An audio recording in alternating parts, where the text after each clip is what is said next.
തീവ്ര ക്രൈസ്തവ സംഘടനകൾക്കെതിരെ മാത്യു കുഴൽനാടൻ MLA ക്രൈസ്തവ തീവ്രവാദ സംഘടനകളെ തള്ളിയ തലശ്ശേരി ആർച്ച് ബിഷപ്പ് ജോസഫ് പാംപ്ലാനിയുടെ നിലപാട് സന്തോഷകരമാണെന്ന് കുഴൽനാടൻ പറഞ്ഞു.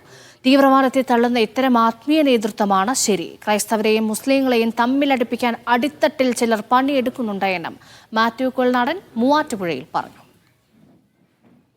ചർച്ച ചെയ്യുന്നത് ആർക്കും വേണ്ടാത്ത ജാതിയും മതവും, മതവികാരം കുത്തിയിളക്കി മതങ്ങൾ തമ്മിൽ സ്പർദ്ധയുണ്ടാക്കി രാഷ്ട്രീയത്തെ നിലയാൻ ശ്രമിക്കുന്ന രാഷ്ട്രീയ പാർട്ടികൾ കേരളത്തിൽ നിൽക്കുകയാണ്. നിർഭാഗ്യകരമെന്ന് പറയട്ടെ, കമ്മ്യൂണിസ്റ്റ് പാർട്ടിയും അതൊരവസരമായി കാണുകയാണ്.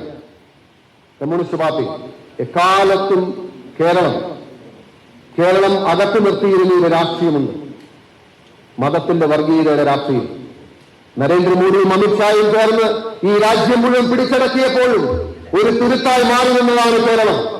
കേരളത്തിന്റെ വിവിധ മതങ്ങളിൽ നിന്നും അസ്വസ്ഥതയുടെ അല്ലെങ്കിൽ ഇൻസെക്യൂരിറ്റിയുടെ വാക്കുകൾ പുറത്തു വരികയാണ്. ഇന്നാണ് നമ്മുടെ തലശ്ശേരി അതിരൂപത അധ്യക്ഷൻ പാംപ്ലാനി പിതാവിന് ഒരു പ്രസ്താവന ഇന്ന് വന്നത്. തീവ്ര ക്രൈസ്തവ നിലപാടുള്ള സംഘടനകളെ തള്ളി